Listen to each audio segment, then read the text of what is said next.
The Imperial fleet's defensive strategy was rooted in 3 years of Pacific combat experience, distilled into a doctrine the Americans had not yet found a consistent answer for: overlapping defensive rings and hardened points.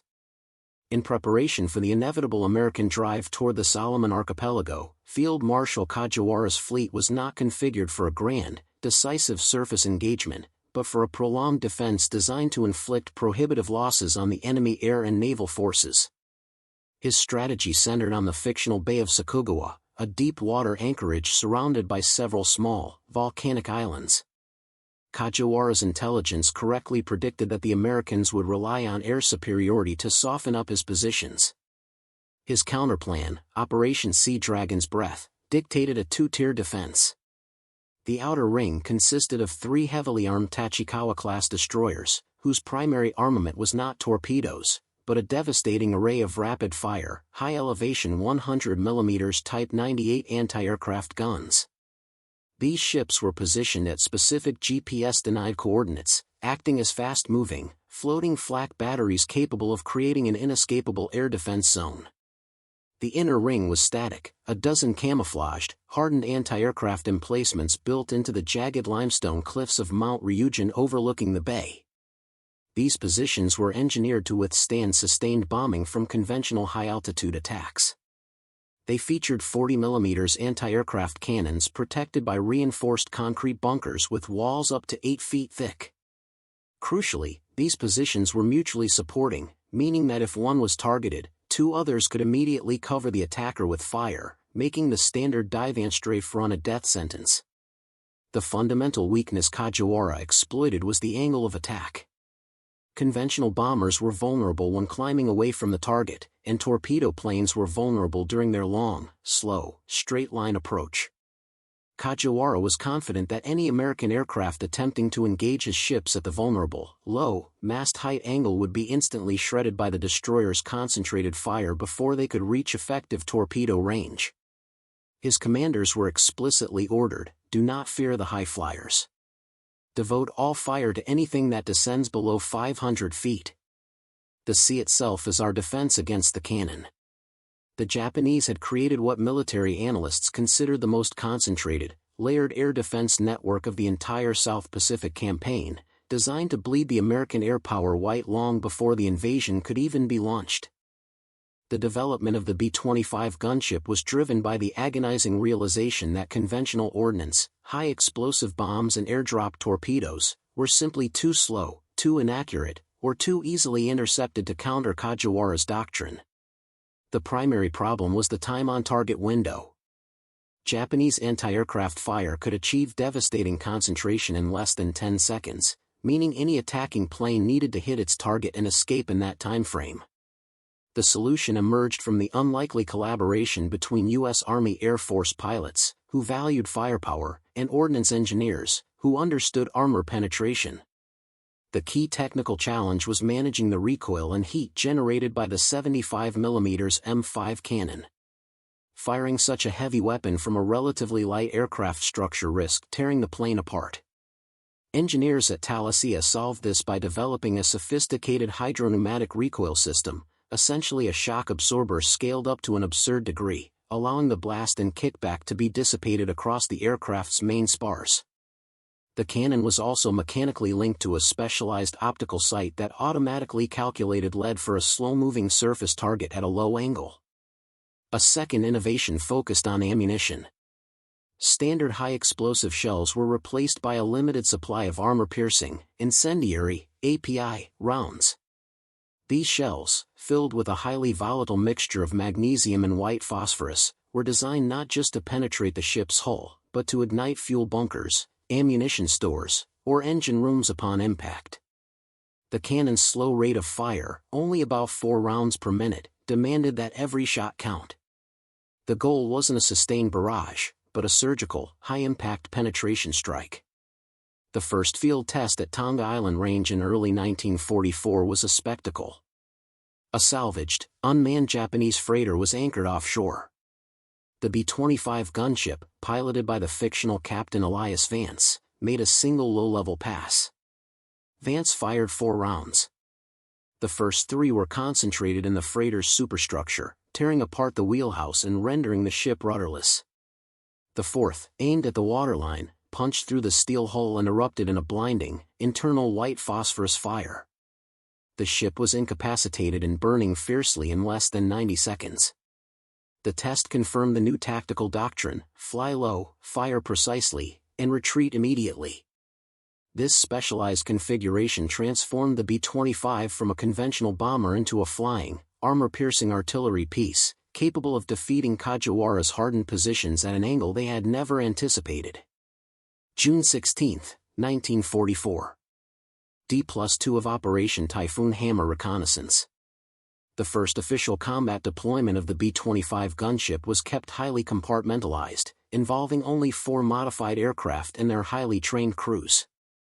Their mission was simple: eliminate the 3 outer ring Tachikawa-class destroyers that formed the inescapable shield for the Bay of Sakugawa. Conventional attacks had failed, now it was time for the Dragon's cannon to speak. The mission, flown at 1,430 hours, was led by the fictional Major Jedediah Cross, a veteran of low-level bombing runs in the Atlantic. The 4 B-25s approached the target zone from the setting sun, flying barely 50 feet above the water, below the effective depression angle of most Japanese medium flak, and right into the radar clutter of the waves. As they neared the first target, the destroyer Shiranui, the Japanese opened up. A horrific curtain of white and green tracers rose from the ship's superstructure. This was the moment of truth. Instead of pulling up or dropping a torpedo, Major Cross held his altitude, closing the distance at over 200 knots. At a range of roughly 600 yards, too close for comfort, too fast for the Japanese gunners to compensate, Cross triggered his 4 forward-facing .50 caliber machine guns. This served not as an attack, but as an instantaneous suppression fire, forcing the human gunners on the deck to duck for cover. In the 2 seconds of cover this provided, Cross's gunner fired the first round of the 75mm API cannon. The shell struck just below the bridge, penetrating the light armor plating and exploding in a gout of brilliant white-hot magnesium fire. Before the Shiranui's crew could recover, Cross's aircraft, followed closely by the other 3 gunships, each unleashed 3 more concentrated cannon rounds. The collective effect was devastating. The shells ripped through the destroyer's fuel lines, communications center, and forward ammunition storage. Within minutes, the Shiranui was not sinking, but flaming violently, its anti-aircraft batteries silenced by internal, unstoppable conflagration. The remaining 2 Tachikawa-class ships, the Kazugumo and the Yugimo, reacted instantly, shifting their fire and maneuver to intercept the gunships. But the speed and concentrated firepower of the attack had psychologically paralyzed the Japanese gunners. The B-25s executed a sharp turn and repeated the low-level, high-impact surgical strike. The engagement, which cost the American forces only minor flak damage to 1 aircraft, resulted in the rapid neutralization of the entire outer defense ring in less than 23 minutes. The Japanese doctrine of layered, mutually supporting anti-aircraft fire had been rendered useless by a weapon that silenced the guns before the rest of the fleet could react. Preparing and narrating this story took us a lot of time, so if you are enjoying it, subscribe to our channel, it means a lot to us. Now back to the story. With the destruction of the outer naval shield, the B-25 gunships moved on to Kajiwara's inner sanctum, the hardened anti-aircraft emplacements of Mount Ryujin. These were even more difficult targets than the moving ships. Their thick concrete walls were designed to withstand heavy, delayed fuse bombs. The Japanese had calculated for every American weapon except one that delivered armor-piercing artillery at an unexpected angle. The B-25 gunships did not need to climb to altitude or waste ordnance on area bombing. Their new target doctrine was called the cliff face gambit. Instead of approaching the fortifications from above, the B-25s would hug the waterline, then pull up sharply into the valley separating Ryujin from a nearby ridge. This vector put the gunships at a 90-degree angle to the firing ports and the thin, steel-shuttered entrances of the bunkers, the position's most vulnerable points. The assault began on June 18. Major Cross's squadron approached the cliffs at just 100 feet. The Japanese gunners, trained to fire skyward, were unable to depress their large 40mm cannons quickly enough to track the low, fast-moving targets. The B-25s were able to fire their 75mm cannon rounds almost point-blank into the embrasures and steel entry doors. The results were catastrophic. A single API round that successfully penetrated the steel shutter of a bunker's firing port would ricochet violently inside the concrete chamber, incinerating the crew and detonating the 40mm ammunition stores. Unlike high-explosive bombs that simply dented the exterior, the armor-piercing round delivered its explosive and incendiary effect inside the fortification. Aerial reconnaissance after the first 2 hours of fighting documented what Marine intelligence later termed systemic flash failure. 10 of the 12 primary positions on Mount Ryujin were permanently silenced. The Japanese defensive manual, captured later, had dedicated chapters to repairing bomb damage and enduring shelling, but only a footnote to a weapon capable of firing tank ammunition directly into their pillboxes. Radio intercepts decoded by Allied intelligence documented the sudden, desperate shift in Japanese command structure. June 18, 1600, Ryujin Command reports multiple internal fires. Cannot maintain positions against direct penetration fire. June 19, 0800, request immediate countermeasure for high-velocity aircraft cannon. Concrete ineffective. The mathematics of defense had been inverted. A position requiring days of naval bombardment and a battalion of ground troops to clear was now neutralized by 2 passes of a single medium bomber. The Japanese had created an unassailable defensive network, but the Americans had created a weapon that redefined the meaning of unassailable. The true impact of the B-25 gunship transcended the physical destruction of ships and bunkers. It caused a psychological catastrophe that shattered the Imperial forces' will to fight in the Solomon Archipelago. The Japanese defensive philosophy relied fundamentally on the principle that their positions, once manned, were permanent and could only be taken at an extreme cost in enemy lives. The 75mm cannon negated this belief instantly. Intelligence reports from the first few prisoners of war taken after the Mount Ryujin action documented the collapse of their morale.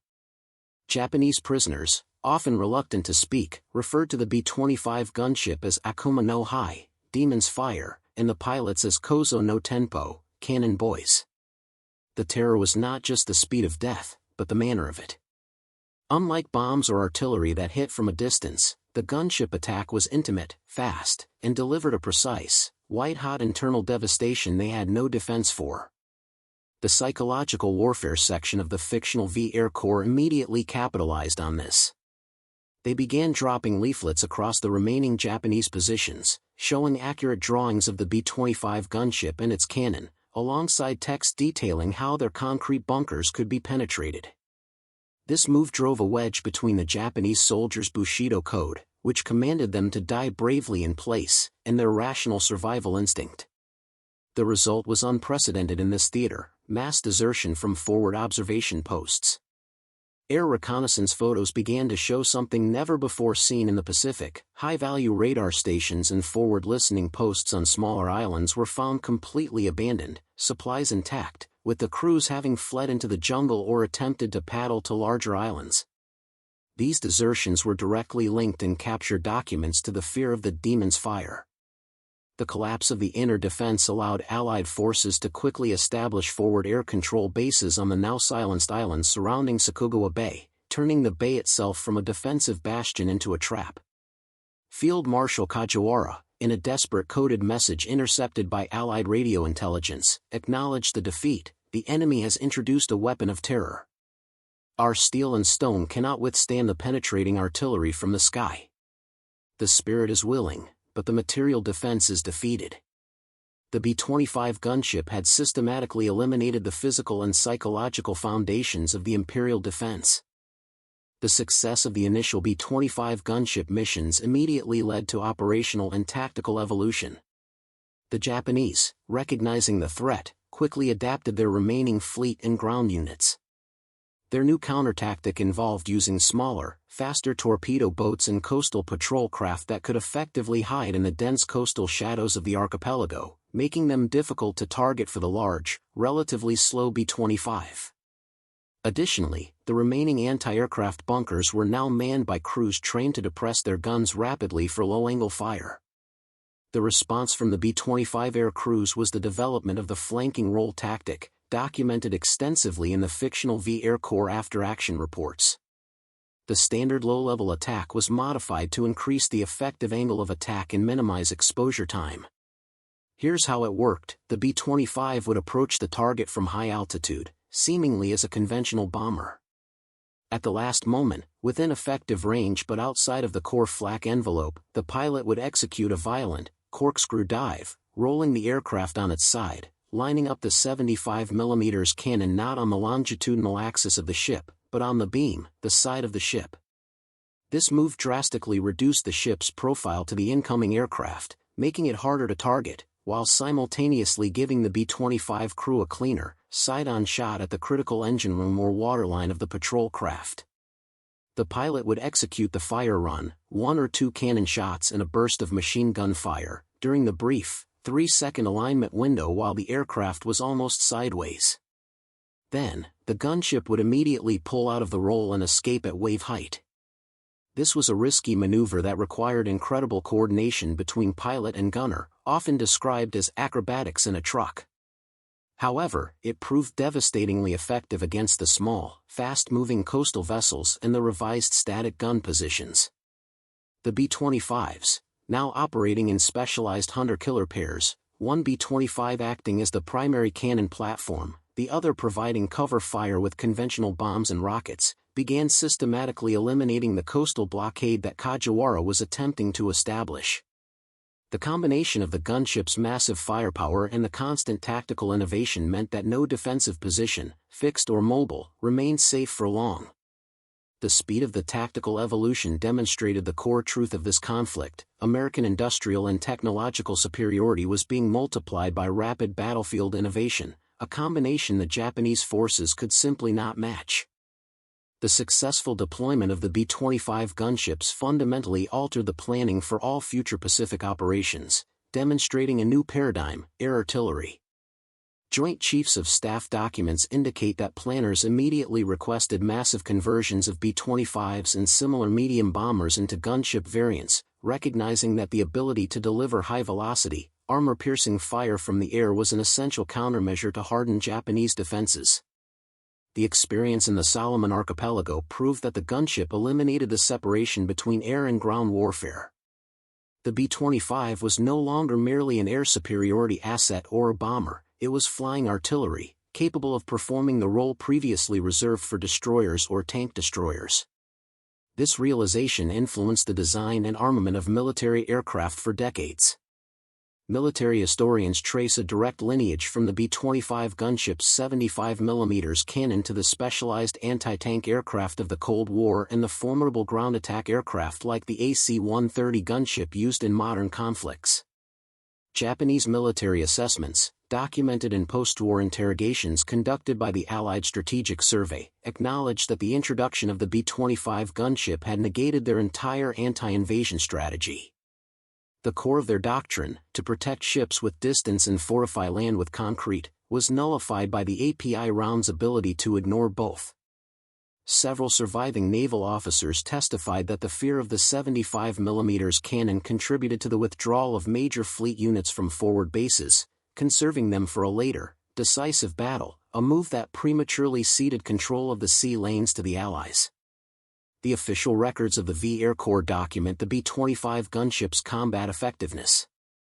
Operational period, June 14 to August 5, 1944, 52 days, gunships deployed, 12 total, naval assets neutralized, 3 destroyers, 18 small coastal vessels, and 5 auxiliary transport ships, hardened positions neutralized, 15 anti-aircraft and radar bunkers, estimated Allied casualties prevented, thousands. Based on the high casualty projections for conventional naval and air assaults on the heavily defended bay. The ultimate lesson from the Bay of Sakugawa was clear: in modern industrial warfare, technological innovation coupled with aggressive, low-level tactical application could create a weapon system that was the perfect counter to the enemy's most cherished and formidable defense. The B-25 gunship was the right tool, forged in desperation, that turned Kajiwara's impenetrable, layered defense into a sea of fire and a pile of smoking rubble. The decisive impact of the B-25 gunship was sustained by an equally revolutionary logistical effort, mirroring the vast fuel supply chain of the Iwo Jima flamethrower tanks. The success of the 75mm cannon hinged entirely on a steady, guaranteed supply of its specialized armor-piercing, incendiary, API, ammunition. This ordnance was not standard. The API shells required precise manufacturing and a highly stable magnesium-phosphorus incendiary core, making mass production and forward delivery a monumental task. The logistical challenge was compounded by the fact that the Talisia Forward Airbase was incredibly remote. The solution came through the ingenuity of the fictional V Air Depot Group, which developed the Flying Ordnance Train System. Instead of relying solely on slow, vulnerable ocean transport, they employed specialized C-47 Skytrain cargo planes, modified to carry only the palletized 75mm API ammunition. These planes flew a high-priority, non-stop circuit from the main ordnance facilities in Australia directly to the forward base. The logistics went beyond delivery. At Talisia, temporary, bomb-proof assembly lines were quickly constructed.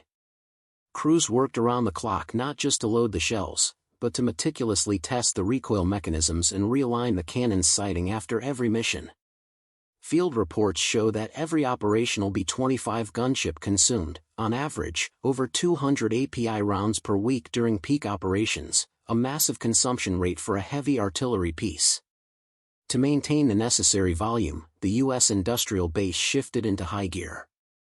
Chemical Warfare Service documentation reveals that plants in the American Midwest were assigned the exclusive task of producing the specialized incendiary components.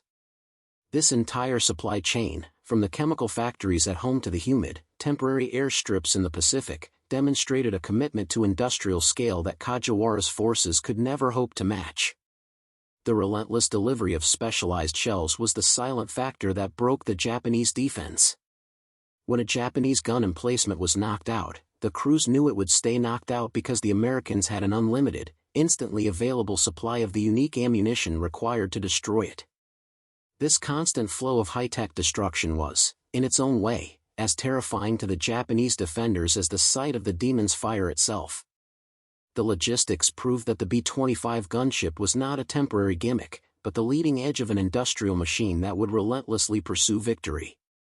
While the B-25 gunship proved to be a savior for the American invasion forces by reducing the anticipated casualty toll, its pilots and crews faced a unique and profound moral and psychological burden.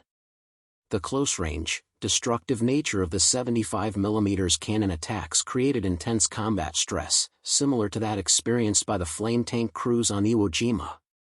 The fictional V Air Corps chaplaincy reports document increased requests for counseling among the B-25 gunship crews compared to conventional bomber crews. When dropping bombs from 20,000 feet, the destruction is abstract. When strafing a ship at 50 feet with a massive cannon, the effects are immediate, visible, and visceral. The pilots often flew so low that they could witness the physical and human devastation caused by the API rounds upon impact.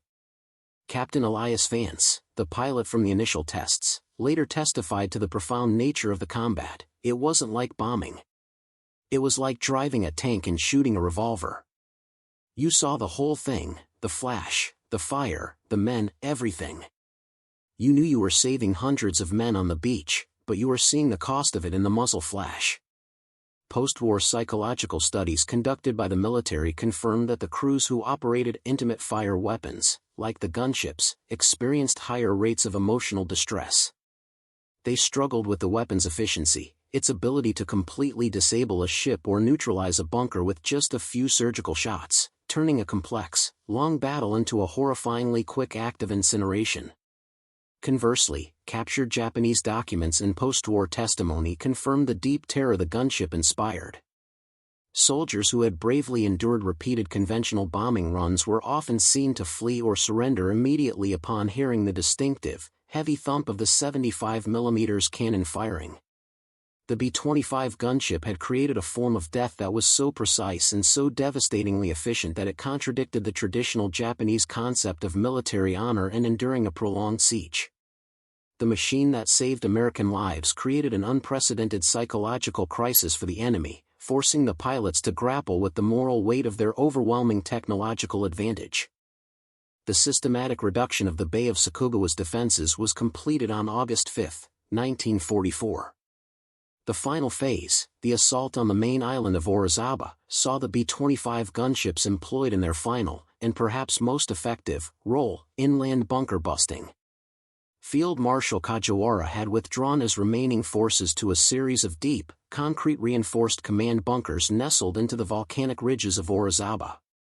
These positions were beyond the range of naval artillery and too rugged for high-explosive bombs to reliably penetrate. They were the final, defiant stronghold of his defensive strategy. The B-25 gunships, already masters of the cliff-face gambit, adapted their tactics for inland topography. They flew low through the ravines and valleys, using the terrain for cover, and then executed their low-level firing passes directly against the bunker blast doors and ventilation shafts. The 75mm API rounds proved equally devastating against thick concrete as they had been against steel hulls, delivering focused, white-hot destruction into the heart of the enemy strongpoints. Major General Douglas Thorne, commanding the invasion forces, documented the decisive effect. "We did not have to send men to clear those bunkers. The cannon boys delivered our artillery directly to the enemy's front door." The enemy abandoned entire defense lines rather than face the possibility of a direct hit. On the night of August 4, intelligence intercepts recorded Field Marshal Kajiwara's final transmission: "We have no sanctuary. The enemy's flying gun follows us everywhere." The campaign is lost, not to a lack of courage, but to the overwhelming power of their flying artillery. Kajiwara died the following morning, reportedly leading a final, desperate charge from his bunker. The final tally for the Orizaba operation confirmed the revolutionary shift in warfare. Allied forces suffered dramatically reduced casualties compared to pre-war estimates for an assault on such a heavily defended objective.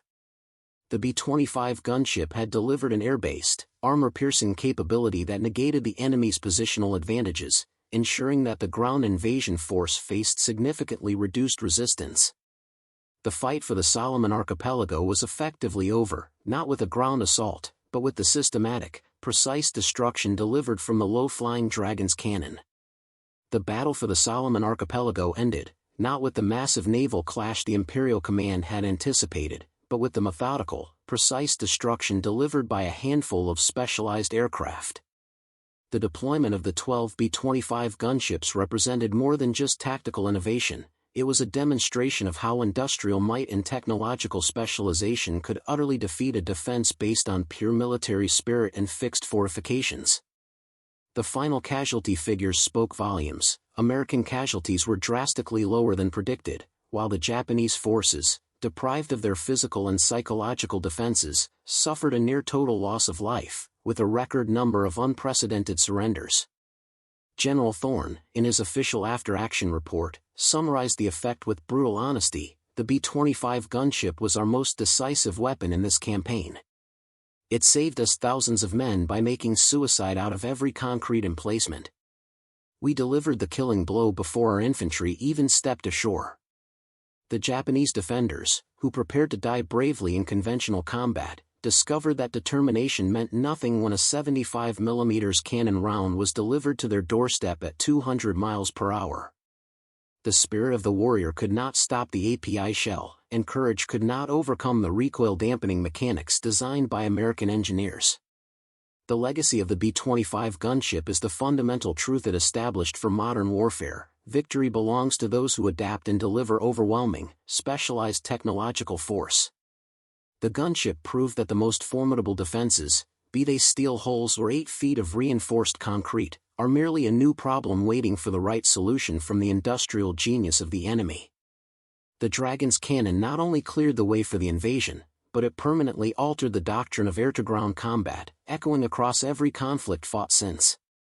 The secret World War II order to turn a bomber into a flying artillery piece did not just win a battle, it redefined the nature of war itself.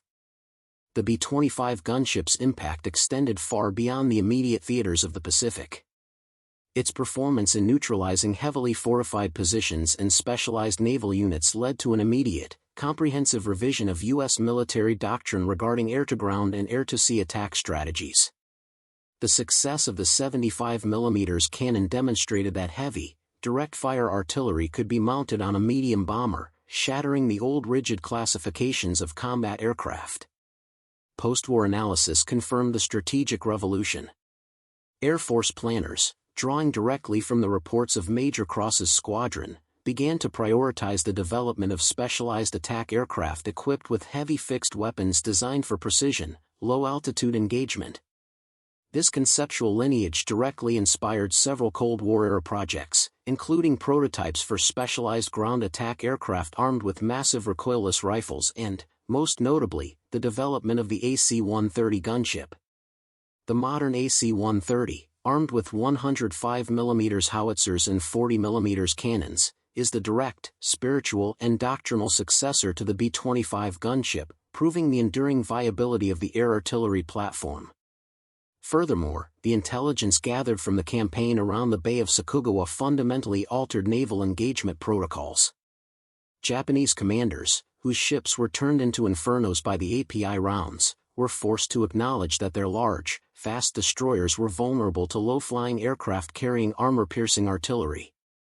Future naval defensive design, both American and Soviet, would place far greater emphasis on depressed-angle anti-aircraft fire and hardened, internal damage control to counter the threat introduced by the B-25 gunship. The technology itself became a subject of intense study. Engineers refined the hydropneumatic recoil system, leading to advancements in dampening mechanisms used in various military vehicles. The specialized API rounds, which maximized internal destruction upon penetration, became the template for subsequent generations of armor-piercing incendiary and fragmentation ordnance. The war was winding down, but the technological genie unleashed by the necessity of defeating Kajiwara's unassailable defenses was just beginning its long, powerful flight into military history. The B-25 gunship proved that the solution to a defensive barrier is often not more power, but smarter, more focused penetration. Decades after the silence fell over the Solomon Archipelago, the echoes of the conflict found resolution in moments of shared humanity. Beginning in the late 1970s, annual reunions of honor were established, bringing together American airmen and Japanese naval and ground veterans who fought in the region. These gatherings, documented in historical archives, provided a unique perspective on the B-25 gunship, a weapon that was simultaneously an instrument of salvation and an object of terror. At a 1982 reunion held near the fictional Bay of Sakugawa, a surviving gunner from a neutralized Tachikawa-class destroyer met with Major Jedediah Cross, the airman who had led the first attack. The Japanese veteran, Akira Sato, fictional name, provided chilling testimony. "We saw the bombers coming low. We knew we would die to a torpedo, but the cannon, the fire that came inside the ship was something new. It left no choice. We feared the fire more than the bomb." Cross, in turn, expressed the complex burden of employing the weapon. "We never saw the men we hit. But you saw the results. You saw the steel peel back like paper and the ship start to burn immediately.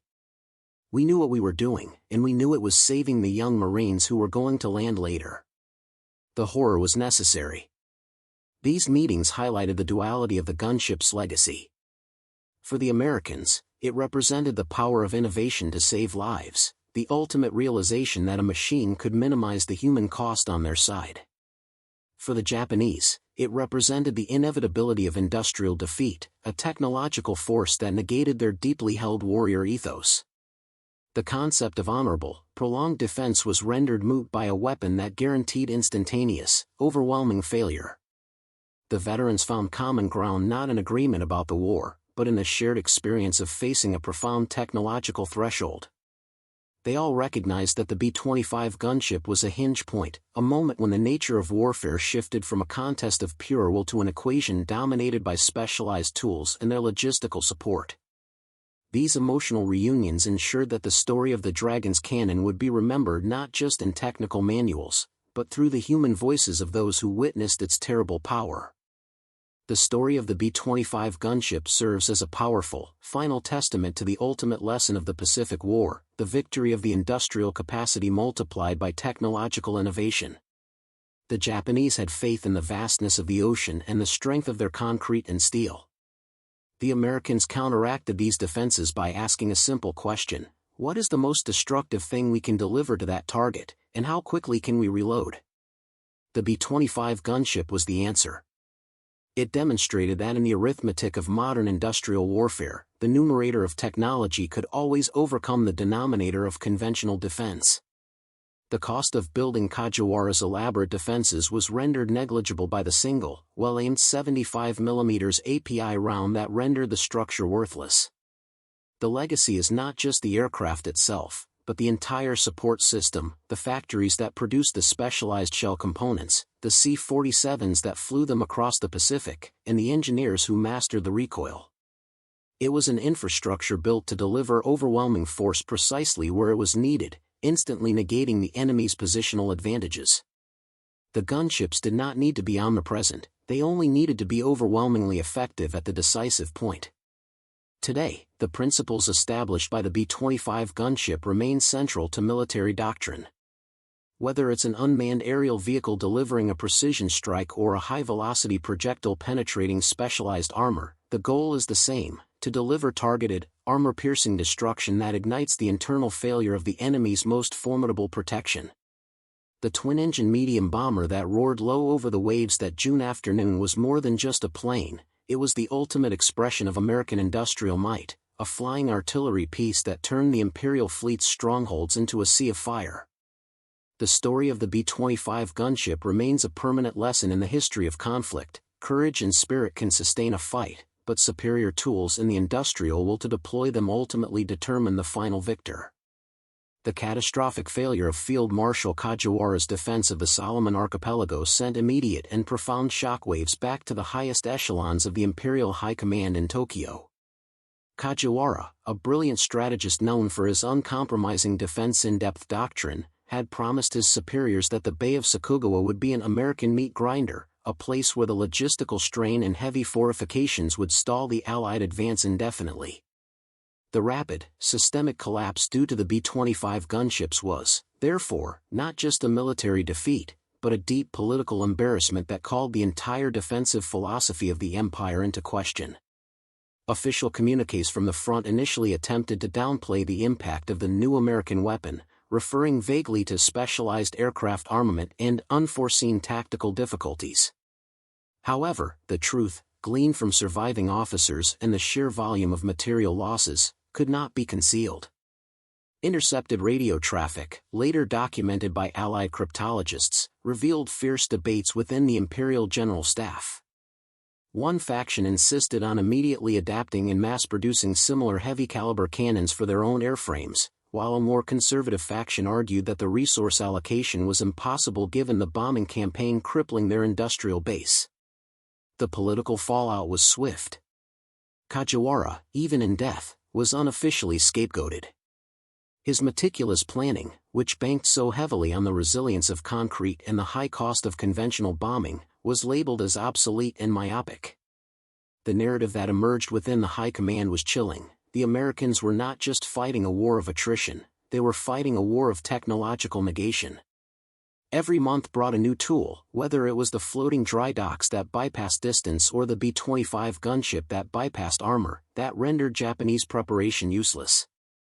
This political reality had tangible strategic consequences. Fleet Admiral Takeo Ijuin, fictional name, commanding the reserve battleship fleet, immediately ordered a withdrawal from forward staging areas in the Celebi Sea. He argued, correctly, that exposing his capital ships to the demon's fire in confined waters was a fool's errand. This decision, driven by fear of the B-25 gunship's penetrating power, effectively conceded a massive swathe of the Central Pacific to the Allies without a shot being fired, thereby accelerating the entire timetable of the war. The B-25 gunship, therefore, did the impossible. It won a crucial political and strategic victory from the air, forcing a shift in enemy high-level planning that had nothing to do with conventional bombing or naval superiority. It was the perfect counter-tool that proved the American thesis: industrial scale and relentless innovation would determine the outcome, regardless of the bravery or doctrinal purity of the imperial defense. The failure to predict or counter this one technological leap cost the Japanese not just a battle, but an entire strategic region.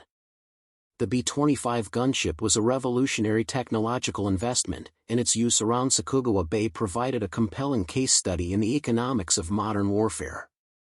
The production and modification of the B-25H divided by L aircraft, the fabrication of the 75mm M5 cannon, and the specialized API ammunition represented a significant capital outlay for the U.S. military.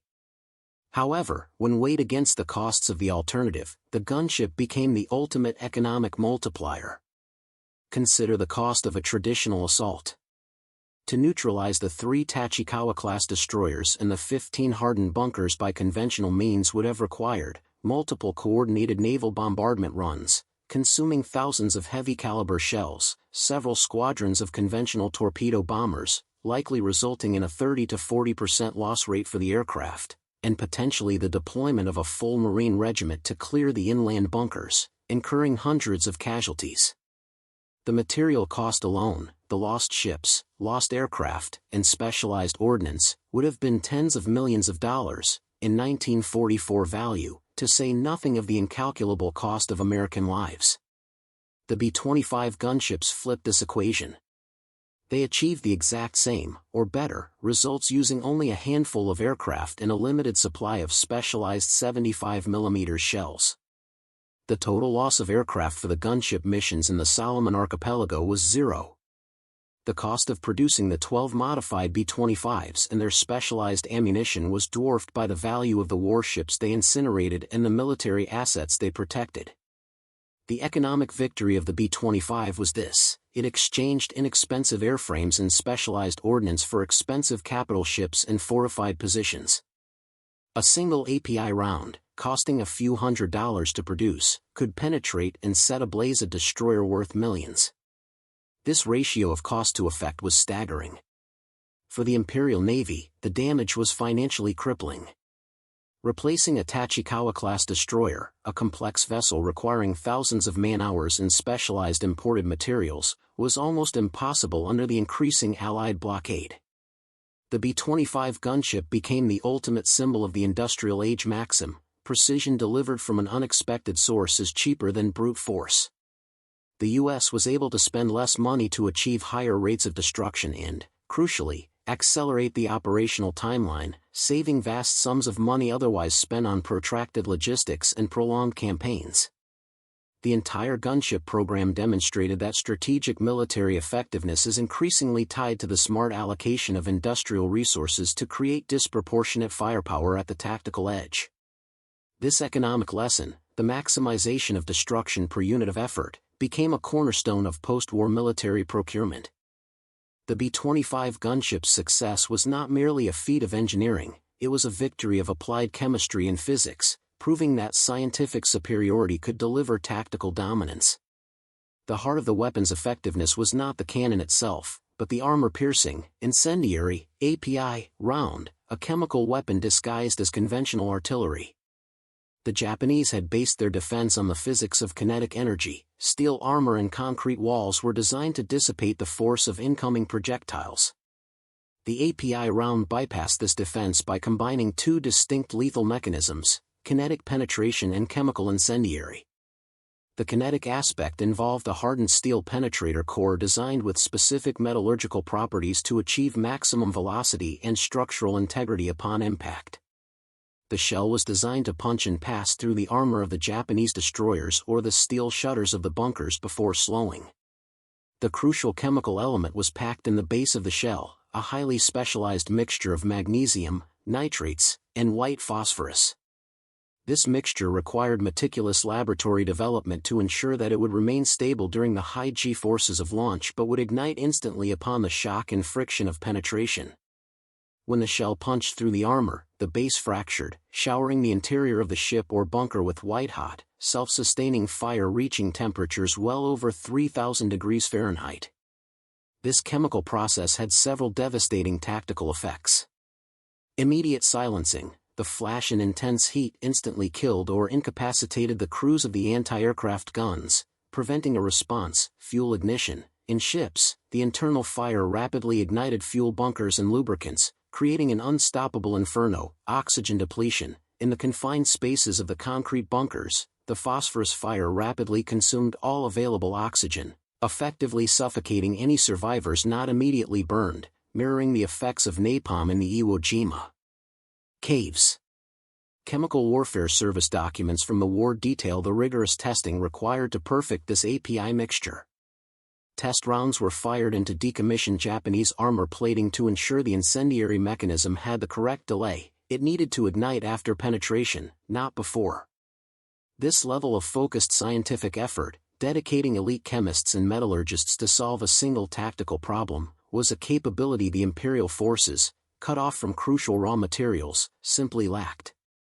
The B-25 gunship delivered a lethal chemical and physical combination that Japanese engineering could not stop, proving that the cutting edge of modern warfare was often found not on the battlefield, but in the laboratory and the industrial plant. The Dragon's cannon was a testament to the power of applied science to achieve unprecedented levels of rapid, efficient destruction. The success of the B-25 gunships was so immediate and disproportionate that it created an unforeseen consequence: the immediate, intense fame of the pilots and aircrews involved. Unlike the anonymous work of thousands of bomber crews, the few men who flew the Dragon's cannon, men like Major Jedediah Cross and Captain Elias Vance, became instant, though sometimes reluctant, heroes. Their missions were highly visible, executed at mast-height, and delivered spectacular, verifiable results, making them perfect subjects for wartime propaganda. The V Air Corps Public Relations Office quickly capitalized on this. Photographs of the B-25 gunships, with their massive cannon muzzles, were distributed widely. Articles in military publications detailed the flanking roll and the cliff face gambit, turning the technical details into legend.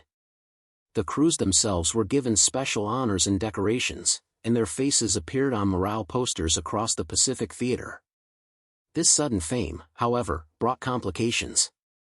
The aircrews, still grappling with the psychological weight of their lethal missions, often felt uncomfortable with the heroic mantle. They were professional soldiers focused on a dangerous, dirty job, not propaganda figures. Furthermore, the secrecy surrounding the operation was often challenged by their notoriety. Every successful mission made their unique weapon more famous, forcing intelligence officers to work harder to maintain the tactical surprise for future deployments. Crucially, the fame of the gunship pilots inadvertently provided the Japanese with a precise target profile. After the fall of the Solomon Archipelago, Japanese Air Command prioritized targeting the few known B-25 gunship units. This led to increased danger for Major Cross's squadron on their subsequent deployments to the Celebes Sea and the Philippines, forcing them to adopt even more extreme evasion tactics. The price of becoming the symbol of technological dominance was becoming the enemy's most valued target. Nevertheless, the fame served a vital function: it fueled morale. The story of a small number of men in specialized aircraft delivering decisive blows against seemingly impregnable fortresses resonated deeply with the infantry and ground crews facing the brutal realities of island warfare.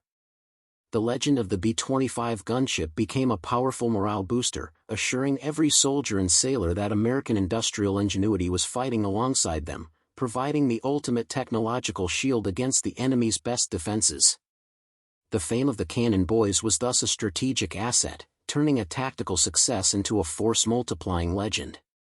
Up next, you've got two more standout stories right on your screen. If this one hit the mark, you won't want to pass these up. Just click and check them out. And don't forget to subscribe and turn on the notification bell so you don't miss any upload from us.